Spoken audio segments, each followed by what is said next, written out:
I'm going to start Yeah. properly. So, all right, thank you very much, Mike. So this is Mike from CGS. Hey.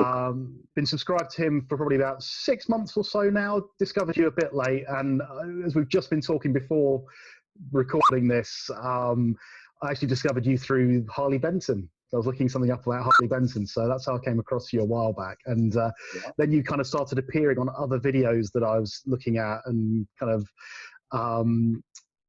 you were in Germany not long ago with some crazy videos and that sort of thing. So thank you very much for agreeing to do this interview. Why don't you introduce yourself a little bit and just tell us a bit about yourself and the channel? Okay, yeah, no problem at all. Well, thank you so much for inviting me on. It's lovely to be invited to have a chat. It's lovely to think that there's anything interesting enough about me to be interviewed for somebody else's channel. So thank you for that. I'm what you would call a reluctant YouTuber. I never intended to start a YouTube channel. And in fact, I've probably told this story. People might be bored of it already, but I'll tell you it again. I'll give you the potted version. I was watching videos by my now good buddy, Steve from Boston, and he was showing a Chinese Gibson, or Chibson as we affectionately call them. I have been credited with coming up with that term, but I'm not sure I was actually the first to use it, but I certainly did use it. And there was Steve from Boston, also Dave in Texas. I can see a little pattern emerging here, and so I really ought to be called Mike from England, but no, that wasn't to be.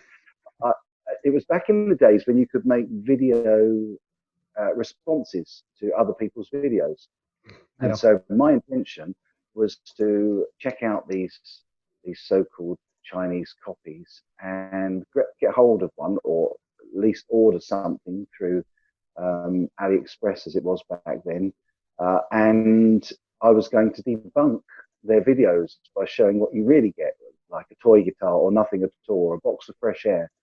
And I thought, I'll go big or go home. So I bought a private stock PRS copy and made a video unboxing it and put it up. And the saddest thing was, it was right at the moment that YouTube took away the function to be able to put video responses on other people's videos. So the only option I had was to upload it on a channel of my own.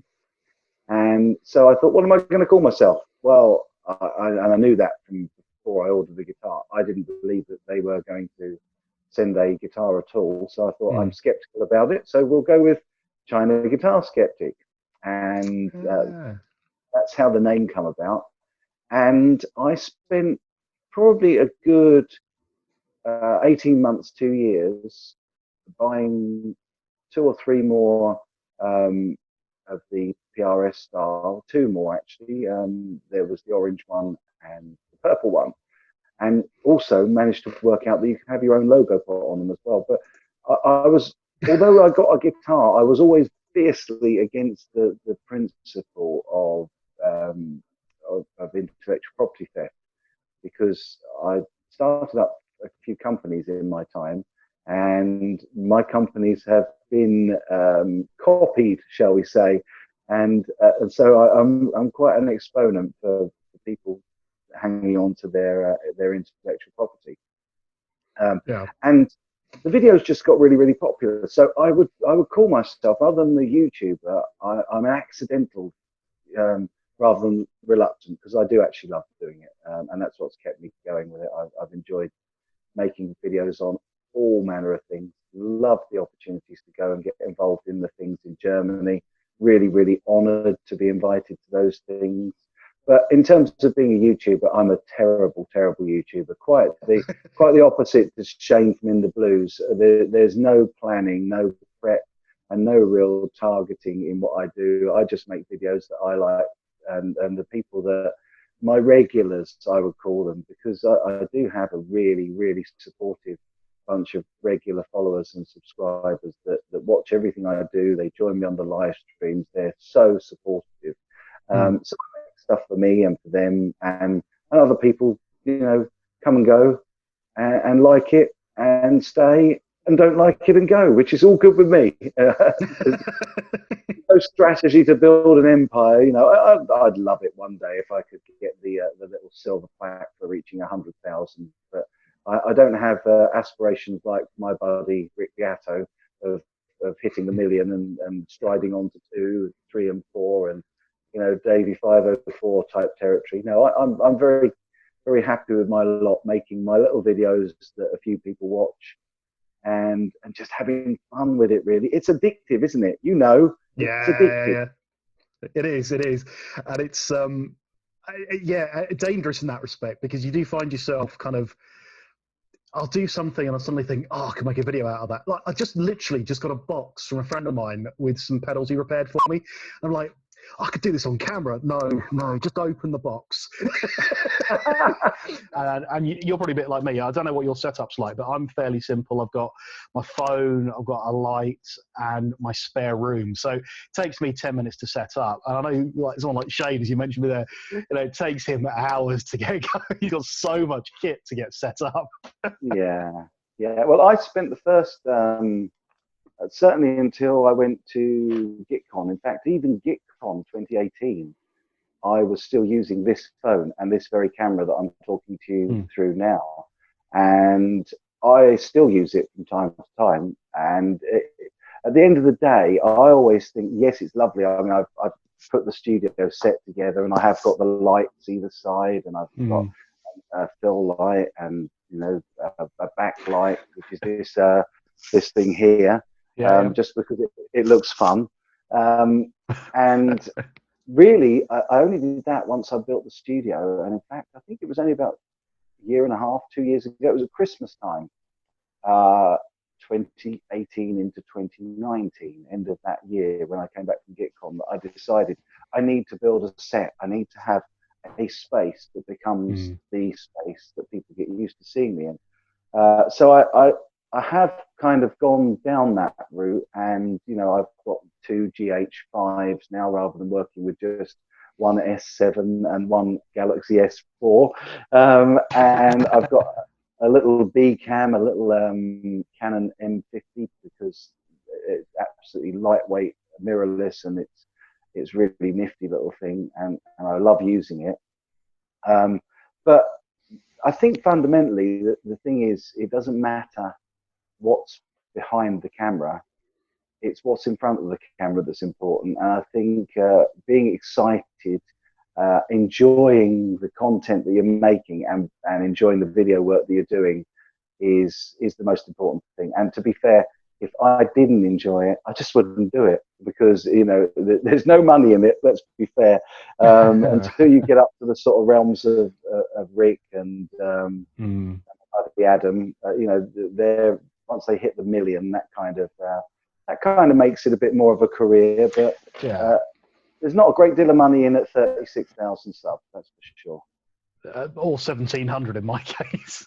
Yeah, I remember the days of 1,700 subscribers really, really well, and I had as much fun, if not more, then as I do now. And it, you know, all of the extra production values, they're just an addition. They are just a little bit of icing on the cake. Unless you're making stuff that you enjoy and that you want to make, there's no point in doing it. So I'm just plodding on at my own little pace, gathering a couple of 300 subscribers a month, and I'm very happy with that. You know, I'm not looking to take over the world.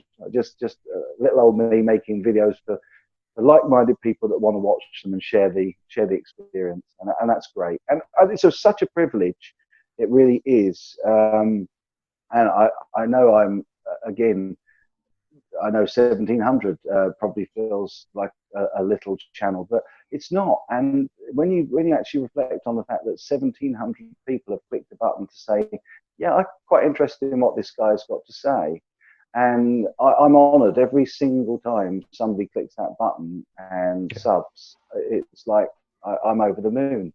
And you know, they don't all stick around. I see quite a lot of unsubs. It goes up and down very frequently.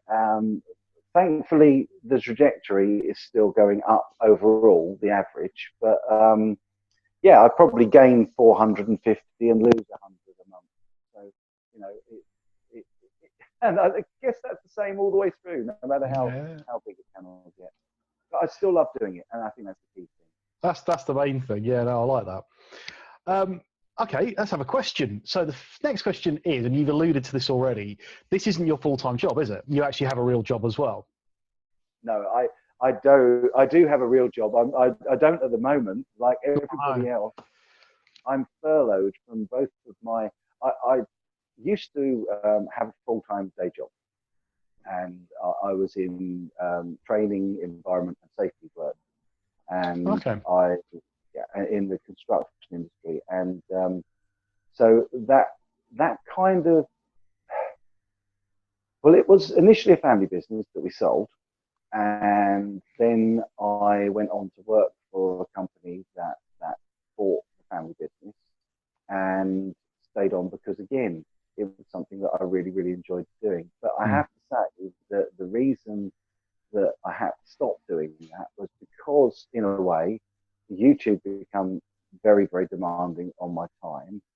I also run a couple of other companies that are in creative arts, and they were demanding more of my time because they were expanding very, very quickly. And so I made the decision last March to stride out and go freelance and start working for myself entirely. And but unfortunately, both companies that I've set up that I work for and own the companies, obviously, are either in theatre or in creative arts and social arts, so things around in and around the entertainment industry, and all of that is shut for the foreseeable. So I've had to furlough. Well, my accountants had to furlough me, and I don't know when work will start rolling in again. But the weirdest thing is, I've been busier than ever during the furlough period, not with work for those companies, but doing other little projects. Yeah. And I've found I've got absolutely half the time, in fact, less time than I had before when I was working. And I found this with the full-time job as well. When I initially gave up the full-time day job, I thought, oh, I'm going to have so much time. I hope I don't get bored. And within 2 weeks, I was busier than I was in the full-time job. And the same thing happened during the lockdown. I've had a load of people, I can't say too much because it will compromise others, and it's not something that I can really say too much about. But I've been doing a lot of voluntary work and hopefully helping put stuff back into the community. And I've been busier than and the nice thing is, though, it's busy, but it's not time constrained, so I can do it any time, and I'll get up at 4 o'clock in the morning if I'm suffering from a bit of insomnia, and I'll do a bit then, and then I'll I'll like now, the fact that we can drop everything and have a little interview and the chat on the Zoom is great. But cool. So, not so much of a full-time job as 3 full-time jobs at the moment. Yeah, I thought there's no such thing as part-time, is there? You don't. It's my wife's working part-time, full-time at the minute. Yeah, it's like exactly. proper. I think she's more busy now than she was when she was working part-time. So it's like at the school, because she works at a school, and she's kind of doing more now than she would have done in the office because she's near the computer. She's not physically leaving the location, and can just dip in and out of stuff. And I think we're all finding that, actually, that there's no such thing as free time now. There's just time. And time as a concept is beginning to disappear a bit now as well. This long into lockdown. Well, it seems strange not worrying about what time you start or finish, what time you go to bed, what time you get up in the morning. If I'm up at 4 and I want to go for my cycle, because that's one thing as well. I don't know how you've been getting on with it, but I've done 7 miles on the bike as a minimum every single day of lockdown. In fact, I did a 28 miler the other day. Wow. And can't remember the time that I was physically fitter in terms of cardio fit for a long, long time. Unfortunately, my weight's not dropping off because I'm still eating plenty and drinking like a fish. So there's nothing else to do in lockdown, is there? Well, I mean, I'm not the drinking. I probably so I don't drink particularly, but I have drunk more on lockdown than previously. But I think that's because the kids are home constantly, which is possibly driving me over the edge. But I've not been. I've definitely not got fitter. We've been making sourdough bread, and I think I've eaten more bread in the last 3 days than I have in my lifetime. So the weight is definitely not dropping. I walk the dog, and that's about it. Oh, there you go. At least you're getting some exercise. No, I have to say I didn't do it on purpose. I just it started off as I needed to lose a little bit of weight, or at least I don't worry about weight. I know I'm overweight, but I only ever start to worry about it if I get out of breath, if I know that I'm unfit. You know, if I run up the stairs to one of the kids or something, and I go, oh, I've got to stop for a breather at the top of the stairs, then it says to me that's not cool. And I had got to that stage, and I just felt it was as much to do with boredom as anything. You know, even though I'm doing lots of things and keeping really, really busy, it was the non-change of scenery. You know, I love my studio. I adore my studio, and I have so much fun out here. It really is a man cave, and it's a joy and a blessing to have. And I count my blessings every day. But even so, when you've sat in it for 18 hours a day for 4 weeks, you start to think, actually, do you know what? Where else can I make a video? Where else can I go and talk to somebody about this, that, or the other? And I just thought, actually, no, I really, really could do with getting my cardio fitness up. So I went back out on the route I used to do last summer. And cool.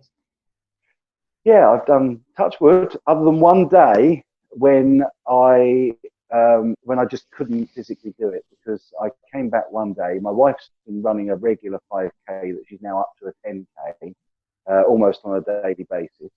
And I thought I'll show her. And so I did my 7-mile cycle, and then I did her 5K run with her. And I said, oh yeah. And then I took her on my 7-mile ride again afterwards, which was probably a little bit naughty, because I think it was probably over the hour we were allocated at the time. Oh yeah. Boy, did I pay the next day. My legs, I literally couldn't face it. Right. So I had to have a rest day. But other than that, every single day of lockdown, I've done the same route, and then I've extended it a bit. So I've got a 7-miler now. I've got 11.5-miler, and I've got the 128-mile route that I don't know if I can face doing just yet again. Okay, so got another question for you. What got you into guitar? Oh wow, that's a really easy one. My godfather, Fergus, his real name is Patrick. Obviously he's an old-fashioned English gentleman, not obviously from Ireland, but he always had a guitar in a case, and we used to go around there and with my parents, and we'd play with their kids, and we were always forever opening the case and pinging around on the strings of his guitar. And when I think I was 14, but it might have been a year or so before that. I was 14 when I started playing, but I think a year or so before that, he gave me the guitar, because I was so interested and keen to tinker around with it. You know, I'd ping all the bits above the nut, and they'd make a lovely ping. And then it also had a big style tremolo. And so I'd ping the other end as well and get all these ping sounds out of it. But I think what made him decide to give it to me was I would sit it across my lap, and I would start to fret out and pick out notes and pick out tunes on it. So he knew that I was already playing the piano from 10, and I played piano by ear. And so I was picking out tunes fairly quickly. He said, I'll never play it anymore, because he used to be a gigging muso back in the sort of 60s. And he said, you can have it. So I got that Vox guitar from him, and that's what started. And yeah, a couple of years or a year or so later, my folks took me to Rock Bottom in Croydon, and I picked out a jet black Ario Pro 2 RS Wildcat. With locking tuners and like the Aria version of a Floyd Rose. Floyd Rose, yeah. And I used to play that through an old Revox, reel-to-reel, with a cable I had made up at a local electrical store to go from jack socket to a 5-pin DIN. And I worked out if I plugged it into the phono rather than the auxiliary, the preamp of that was much hotter, and so it would distort. So I could learn Iron Maiden songs playing through a reel-to-reel tape player. Oh my God. That's a proper story, that. There you go. And I don't think I've actually ever told that story before either. So I that's think amazing. That's the first time I've actually told that. So yeah, good memories, really good memories. Unfortunately, I don't have the old Revox anymore, but I've still got the Vox guitar. I've still got the case, and it still smells exactly the same as I remember it down at his house, because it had been gigged, and that case was, and still is, fairly musty, but it's still got that guitar shop smell inside it. But can you imagine that guitar shop smell from the 60s? Yeah, as you say, musty and a little bit different, but yeah, I like the sound of that. Yeah, and it still inspires me. It's still, every time I pull out a few guitars from the cupboard indoors and I have to move that one, I always get it out, tune it up, and have a little tinker on it. Although it does need another setup, because it's not the best. I think it's got a plywood neck, which is very strange. I like the old Tiescos. Yeah, the ply runs vertically through the neck. If you were looking at the neck profile across that way, the ply runs vertically. And you'd think it would give it the strength that the relief wouldn't go out too often. But boy, that guitar moves around more than I do sometimes. Oh no, yeah, I can imagine that must be if it's been left in somewhere cold or hot or anything, it's just going to move. Yeah.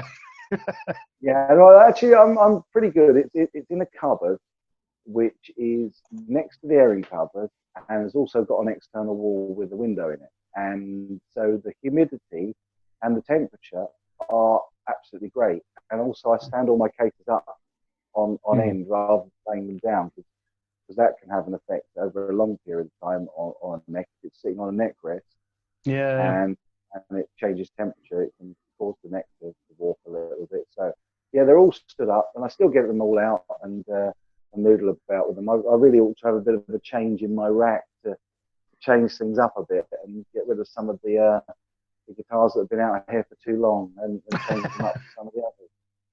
I only have, what have I got in here? I've got 1, 2, 3, 4, 5, 6. I've only got 8 guitars. Oh, sounds really bad, but I kind of, they all get played for different reasons. Yeah, that's nothing. I've got, how many have I got? 3, 4. I've got 15 guitars in the studio at the moment. And if I tell you that that's not even a third of my collection. Oh my God. Yeah, I've got a few. I've got a few guitars. I've shown most of them on the channel. Yeah. I've seen quite a few of them. I think I've hit a point now where it's one in, one out. The wife will not have any more in the house. She's just like, no, I've already taken over the spare room, which was meant to be her kind of bolt hole. And then I started doing the YouTube stuff, and I moved into it because I was using what will be my dad's annex. So I had to move out of there eventually, and I'm kind of into the spare room. And I think if I have any more guitars in here, I think I might have to move out. That's the thing, you see. My wife is absolutely fantastic about guitars. She doesn't mind. I can buy as many as I want, and she hasn't got any issue with it at all. Which is pretty fantastic, but it is fairly self-funding, because a lot of them I've been fortunate enough to have been sent as well. So yeah, that's handy. Financially, it's not so much of a hit. But what I have found is that it doesn't matter how accommodating your good lady wife is. There is a limit to how many physically you could actually keep. I've got no room in the cupboard. Yeah. I've got a full.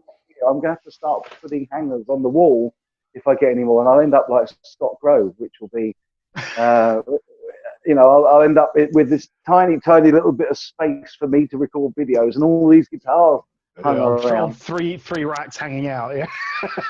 Exactly. And I don't really want to go there. I like a little bit of space with a bit of French way as well. I lied, actually. I think I've got 15 guitars out here because I've just noticed over there there's the Chibson in its box, because I was going to make another video with it. So that's over there as well. And I've got an amp that somebody's given me to try and do a bit of a Bradley guitarologist on it. It's not working at the moment, and I've got to get the multimeter out and go through it and work out why it's not working. But you know, I don't know if people want to see that on my channel, so I'm gonna play with it, and I'll probably film it, but I don't know if I'll put it out. Might just put it out for the page, you know. Well, you know, but do a bit of a film at night. Yeah. Oh, Phil's lovely. Phil is just a absolute barrel of laughs. I miss that guy. Every time we go on one of these events, and again, I'm still at a loss for words why I get invited to these things when I'm such a tiny channel. But I absolutely love going to them. And Steve from Boston, Lewis Tone King, and Phil McKnight, we had such a ball at TGU.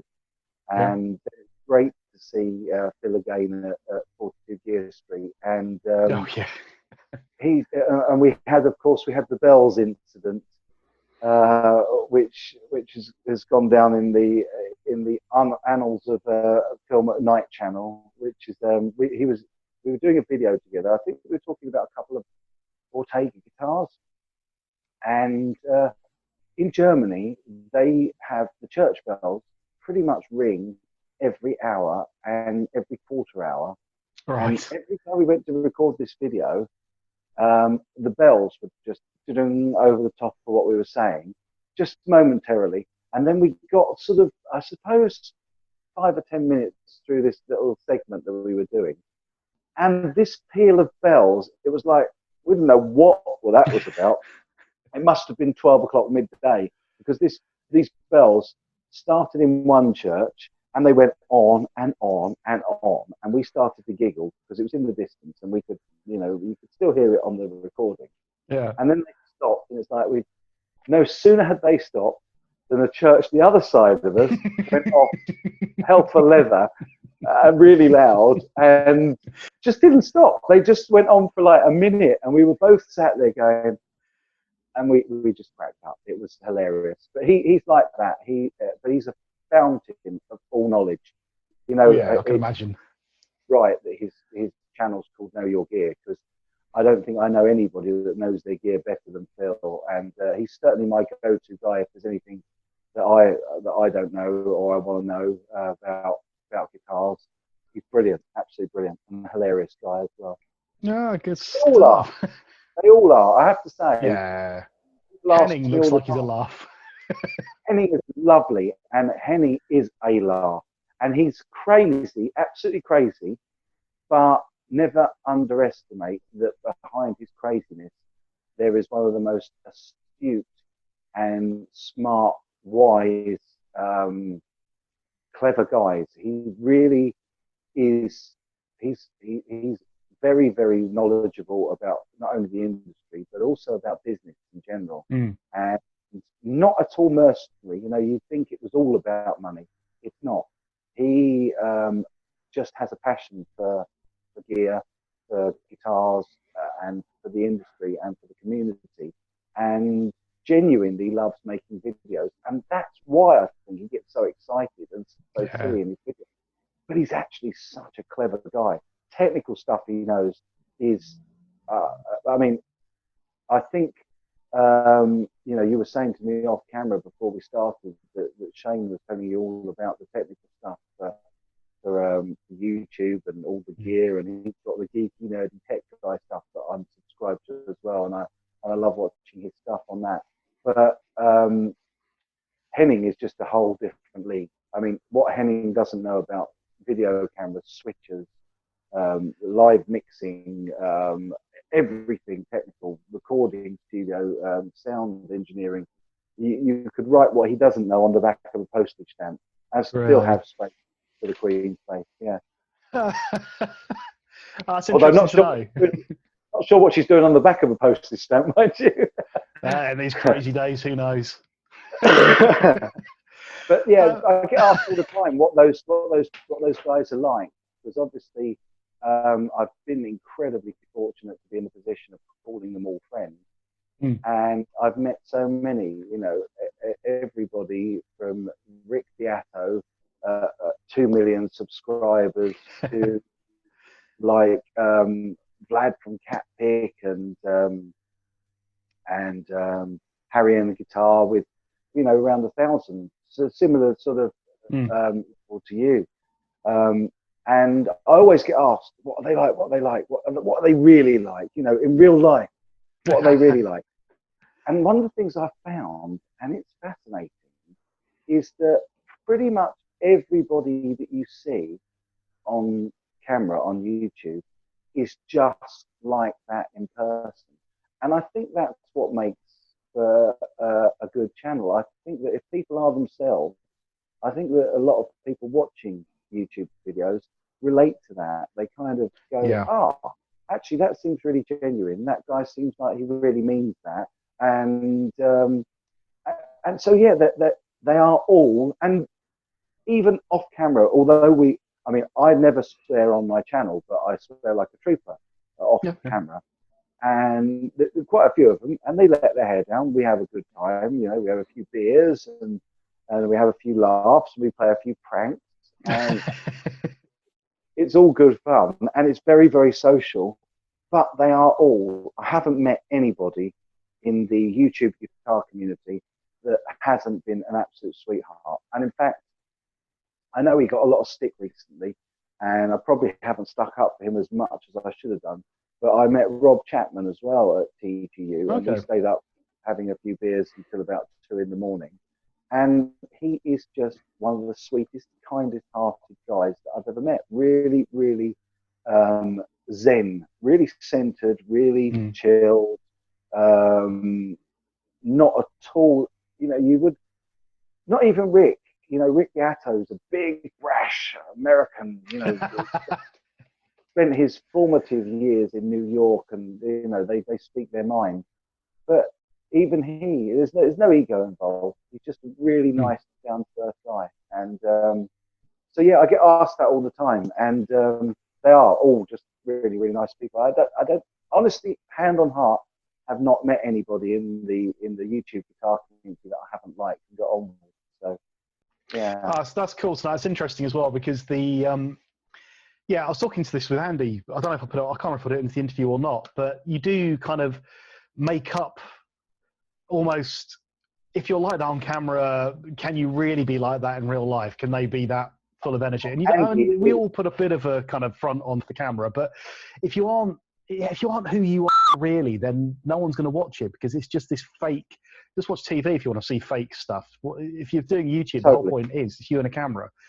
And you have to be really quite honest. So I'm not the greatest guitarist in the world, but I mean, the reason I got into YouTube actually was because part of the reason was to improve my guitar playing. Because if I was going to be in front of people playing and I wasn't playing live, how do you kind of go, I'm going to challenge myself not to be crap?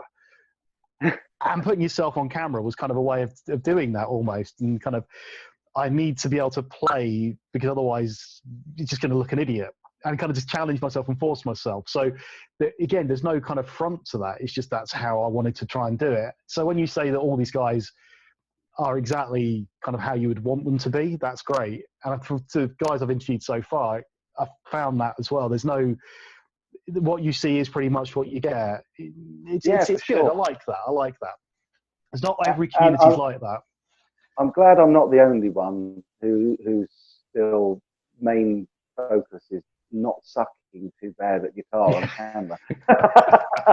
Oh man, you know, I've said this in a couple of videos actually. Rob Chapman has come up in a conversation with Shane the other day, because you watch someone like him play and you just look at your guitars and go, firewood. It's just, he just rips it up, and you kind of go, and then you kind of have to because when I was younger and started playing, it was all Metallica and kind of Nirvana and things. So it was either really easy stuff or really complex stuff, and I could play it. I was okay. And then kids and life and arthritis and things, everything that comes with age and time. And you start picking the guitar up again and going, I could play some blues. That'll do now. Yeah, if in doubt, fall back on the blues. No, and actually, you say about Rob, but knowing him, if you said that to him, he would immediately come back and say, mate, it's not what I play that counts, it's what you play that counts. And that we're all on our journey and we're all as good as each other, and it's not a competition. So, so long as I always feel as well, as long as you enjoy what you're playing and you feel able to express what you're trying to express on the instrument, I don't worry about whether I've got the best chops in the world. I know I'm the best songwriter in the world. I don't need to ask others. No, absolutely, yeah. My 16 number 1 albums have told me that. Exactly. No, I think that that's the lovely thing about guitar is it's not quite as leveling as golf, but it is a similar thing. It is a great leveler because you can be. I don't know if you find the same, but I can be playing every day for a week, and then on the 8th day I can pick up the guitar and absolutely suck. My fingers won't do what they're told. And yet other times I can go 3 weeks without playing. Actually, I can't remember the last time I went a day without playing, let alone 3 weeks. But I can go a long time without playing and pick up the guitar and all of a sudden be inspired, and I'll pour out riffs that are like, whoa, that's nice. Yeah. So it's, tuned down one of my guitars to drop C the other day for something else. I was recording because a little band and we kind of been doing lockdown recordings, and we're doing Nirvana Lithium, and it's in I think it's in D tuning, so it's down to D rather, but standard D. And so I played it and do that, and I just left the guitar like that, and someone gave me a fuzz pedal. In fact, the Tate, I've got one of the germanium Raise the Deads now. Right, I thought I'll do drop D on that, and I picked up the one that was already in D, and it was like drop C by the time I'd finished with it. And exactly the same thing. It was just like, oh my god, and just the riffs you're pulling out, and it just sounded so different. And suddenly you're inspired to do something completely different because you've just changed one variable in your kind of your setup, and suddenly it's just like, wow, that's really cool. I'm enjoying that with my set of Slinky 9s on there. So it's like playing kind of elastic bands, but it sounded fun, Oh, awesome! And exactly that's the thing. And look at your look at the joy in your face when you're reminiscing over it. Yeah. It sets your light, doesn't it? And that's great. And all the time we've got that. That's why it's a leveler, because we all get the same level of joy, no matter what allegedly level of playing we might have reached. It's not about technical ability; it's what you get out of it, and it's a two-way thing with the guitar. You get into it, and it gives back, and which is crazy because it's a piece of wood with a few strings strapped to it, but it emotionally. Don't tell them that. No, mine are named. Yeah, I used to name all of mine. In fact, funny enough, the only one I think I don't have a name for is my regular favourite, which is sat here, the purple PRS SE. But I don't think I've named this one. That is a nice guitar. I do like it. It's a limited. I wanted to try and get a second one so that when I play live, I've got a spare. But you can't get them with the black headstock anymore because they made 100 for Europe in each colour. So there was only ever 100 purple ones with black headstock. And now the new version has got a maple veneer across the headstock. And it looks lovely. Don't get me wrong. It's really nice. And I may still buy one. But it's not that one. Not that one. And that guitar is lovely. And I love playing it. And it's, don't tell it. I'm not telling it. No, I'm the same. I've got my. Oh, hello. I hope you didn't kill yourself. What happened there?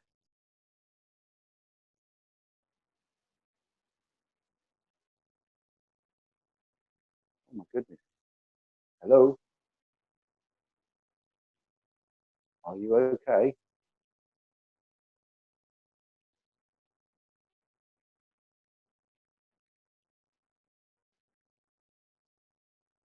Goodness me, what happened there?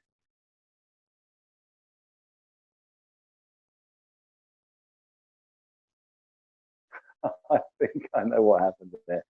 I think you had your headphones still in. Are you still there? Are you okay?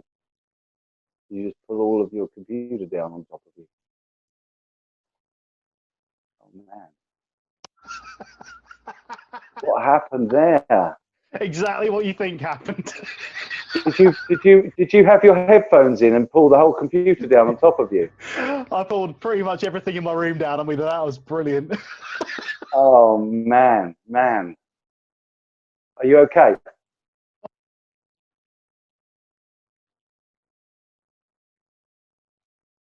Uh, That it was the headphone leads just under the tripod and just flicked everything over.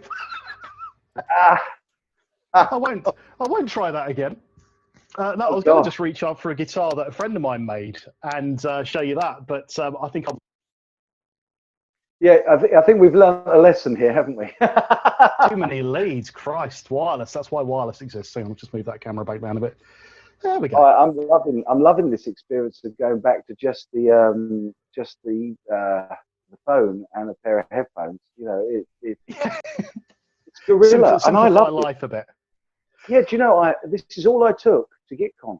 I took 2 phones, a Yi 4K Plus, Oh yeah. and a couple of these little Hoya microphones, lapel mics. Oh, that's And pretty that was much all I've got actually. Yeah. yeah, and so that was what's that? I was 2013, so I've been doing 7 years just gone. So I was 5.5 years in at that point, and I was still just using the phone to do most of my video and audio work. So, you know, Well, I think the phones now. I mean, I'm using the Samsung S10. It's got a 1080p camera, so well, in fact, it's a 2040 camera, but it's kind of or whatever it is, but shoots at 60 frames per second. So that's yeah, as good as most affordable cameras will be. So it'll do me for a while. It's as you say, it's not the camera that's important. It's what you're doing with the camera that's important. it's what you're doing in front of the camera, absolutely. And the thing is that this is still a Galaxy S7, and I've had this phone for 5 years, which is crazy. Yeah, literally. And I did use the Canon 5D after about 3 months to start shooting with, and I just stopped because it only ran for 15 minutes and then turned off because otherwise it qualifies as a video camera for tax purposes or something. So the manufacturers limited to 15 minutes. But the other thing is, I just felt that I wasn't getting the same standard of result out of it because I was, it was difficult because you have to get the light right, you have to get the ISO right, you have to get the shutter speed right or the shutter angle right. And yeah, I just felt it was so much easier. And what I feel as well with YouTube stuff, if I suddenly feel inspired, that's why I've got the cameras permanently set up in here. Yeah. I want to be up and running as quickly as I can because there's nothing that kills inspiration as much as spending 20 minutes setting up lighting, cameras, audio recording, and all that good stuff. So literally, I've got the wireless permanently plugged into the GH5, and I just click that on there, press record, and it's like, boom, I'm talking to the camera. And I haven't lost any inspiration or any of that moment. I think the only way you can really get around that is to do a Shane and to plan and to be really organized. You know, he knows what videos he's going to make 3 months in advance, and Yeah. he's uploaded sort of 2 or 3 weeks ahead as well. So yeah, I tried to do that for a while, but I just couldn't keep content flowing. I every now and again I'll have a sort of burst where I've got 3 or 4 ready, but usually I record. If I'm doing gear reviews, I just take an hour or 2 out on a Sunday afternoon and do them then, and then edit them on the Sunday evening and then they're up on Monday. But I don't get stuff through regularly enough to warrant that. I mean, I'll buy some gear and sell some gear, get a few things sent through from companies, but Yeah. usually it's kind of what I've got lying around in the house. If I've just got a bit of gear, and it's like, well, I need to do a video. I'll be consistent. I'll do it on Sunday, and it's like, what pedal have I got now that I haven't shown on camera yet? uh, yeah, I think we all become a slave to YouTube in the end. I Yeah. think that they encourage a regular upload, and I've done Tuesday and Friday since GitCon as well, and that was, you know, with the guys I met there, I got a lot of advice on that, and that's one of the other things that is so nice about those sort of events is that they are nice guys and they share. So and girls, Guitar Goddess was lovely, and Michelle gave me loads of tips and advice on YouTube stuff as well. Mary Spender as well. See, I don't want to forget the ladies that I've met. No, absolutely. Yeah, because it does feel male dominated, actually. And then you do start thinking about some of the best ones that I've seen. You say Mary Spender's a great example, who just is amazing. She's amazing voice, guitar playing, and such a great style with the camera. Yeah, absolutely. And she is very, very similar off camera to how she is on camera. And she's also, she's had a target, and she has followed through, and she's made a career, and she's built a career by being dedicated. You know, she's been in the right place, at the right times, with the right people, and done all the right things. And yeah, I think though fundamentally the fact that she's got the talent that she's got is what has propelled her to where she is. And but believe me, that I know from meeting her and talking to her and watching the way she works, so that hasn't come. It hasn't just dropped into her lap. She's worked very, very hard.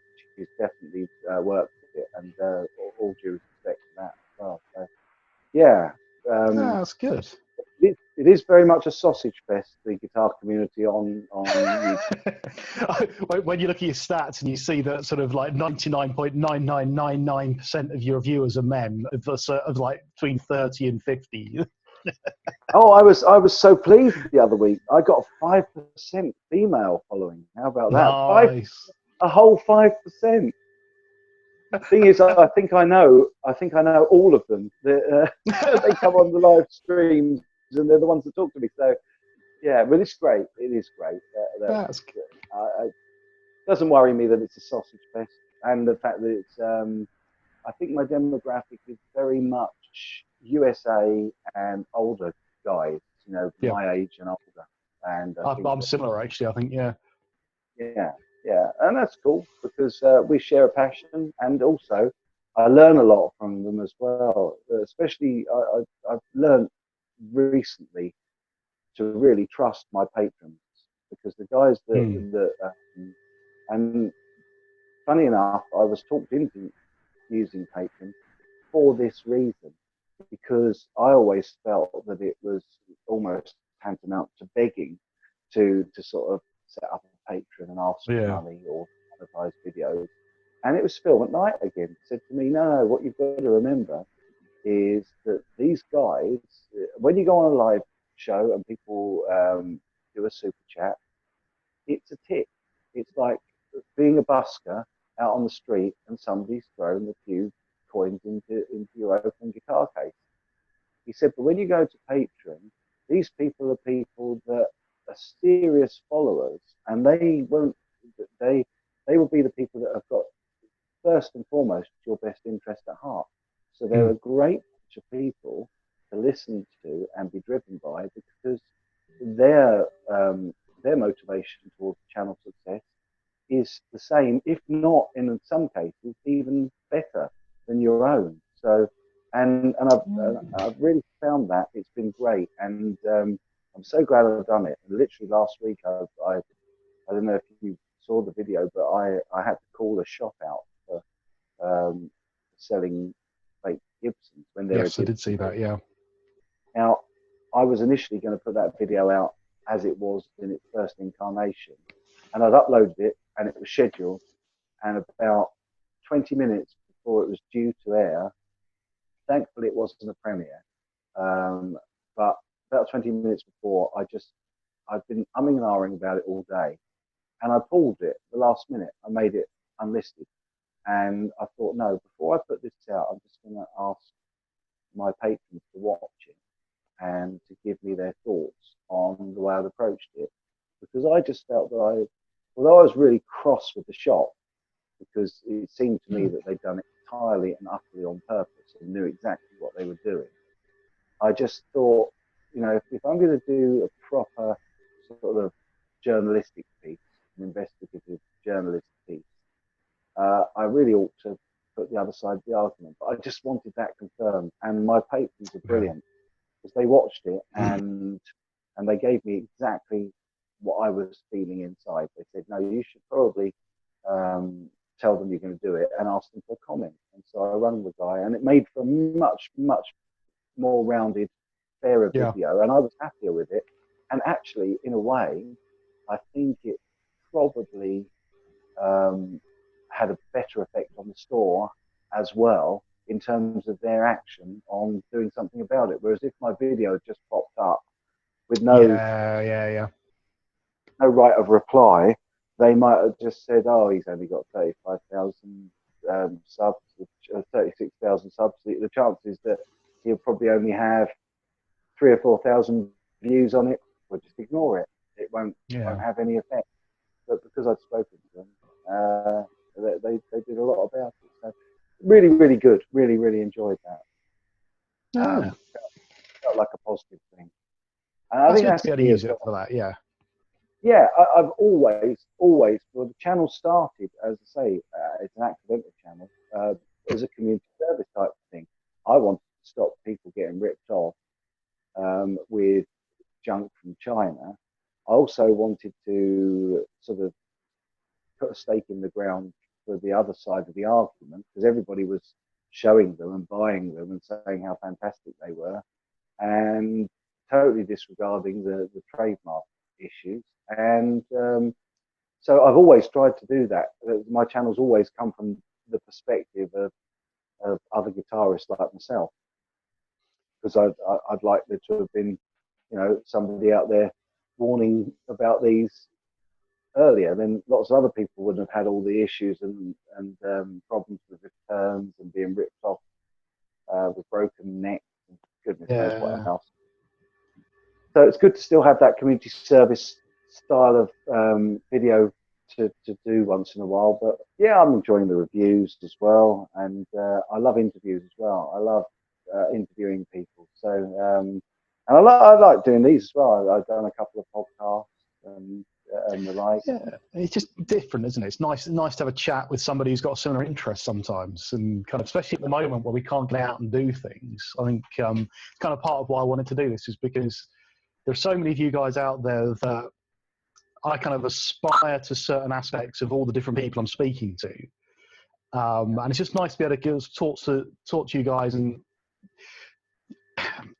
it's that thing of I'm trying to sort of articulate it.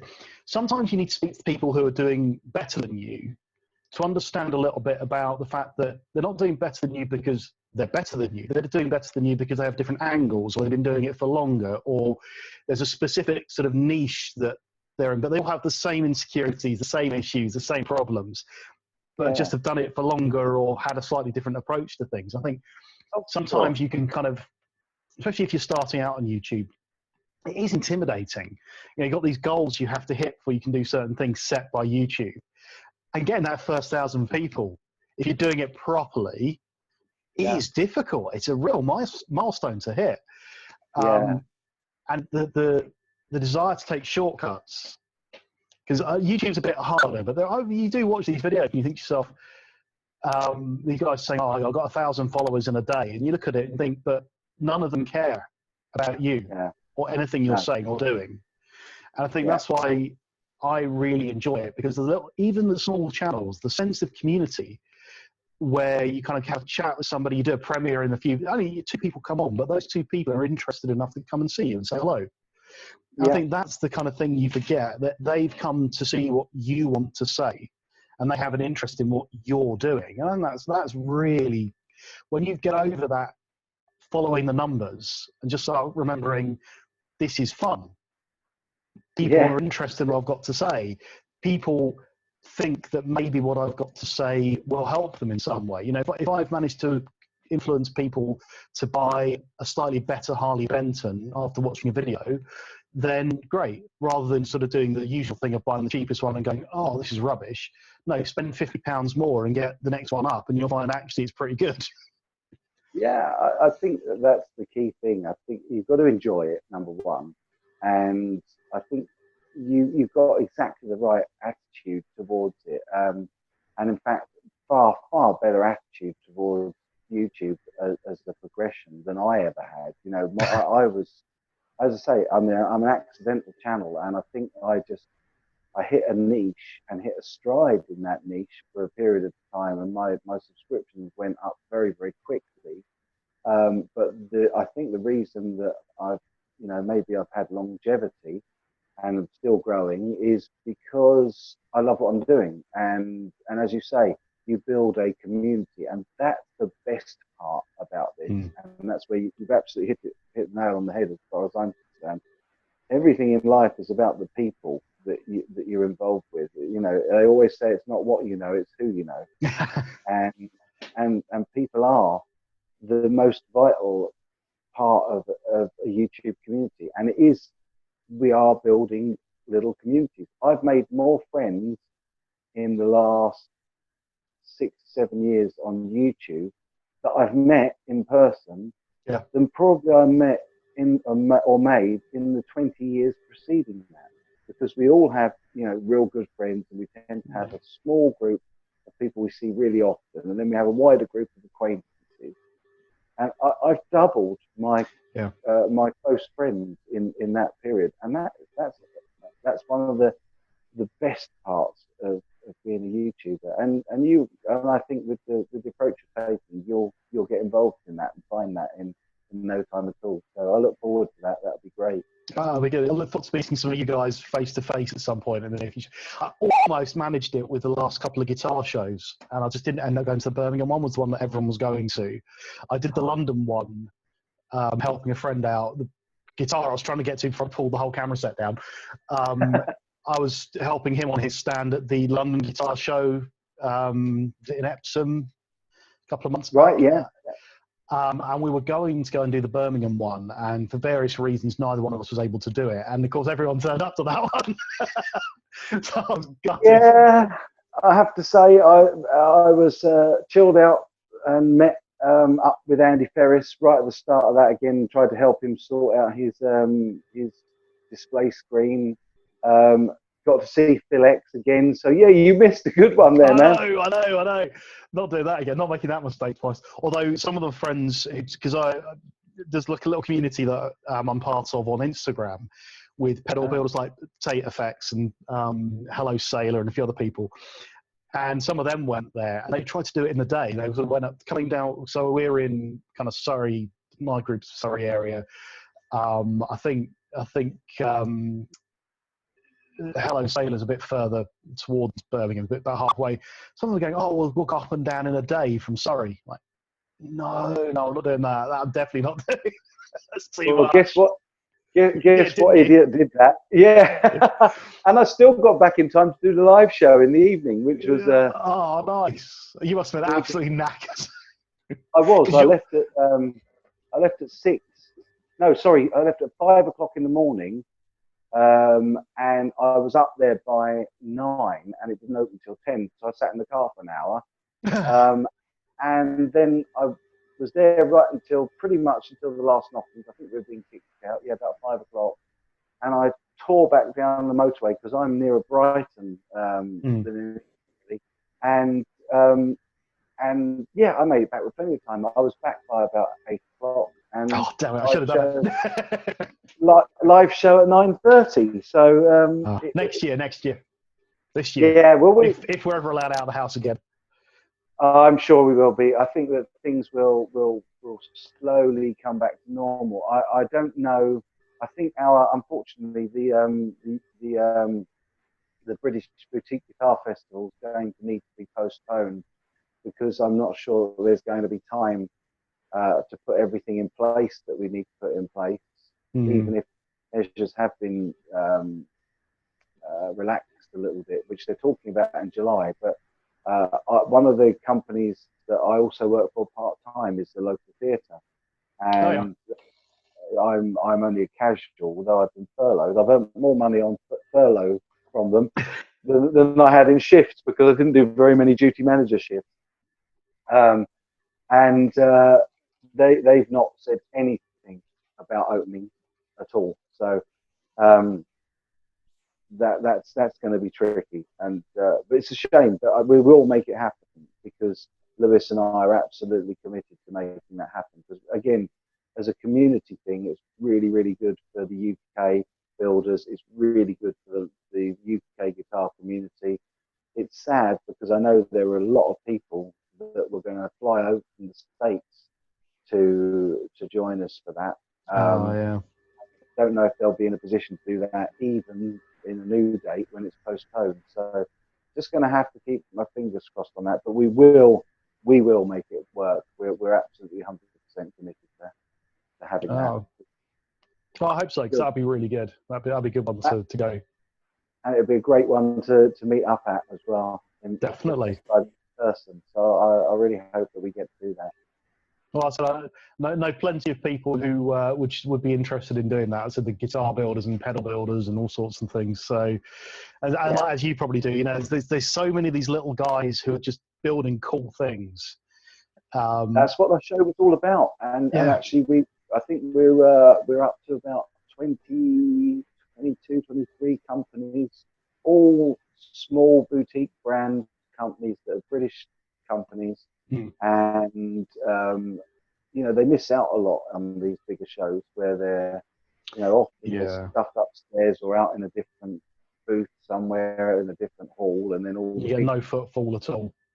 No, that's right. And so what we were aiming for is to really sort of mix up British YouTubers and British companies, and it wasn't a xenophobic thing. It was a patriotic thing, I would say, yes, but not an exclusive thing. We were as... It's just supporting local business. It's something we're kind of constantly trying to do. It's one of the... So the guy, I'll come back to the guy that makes the guitars.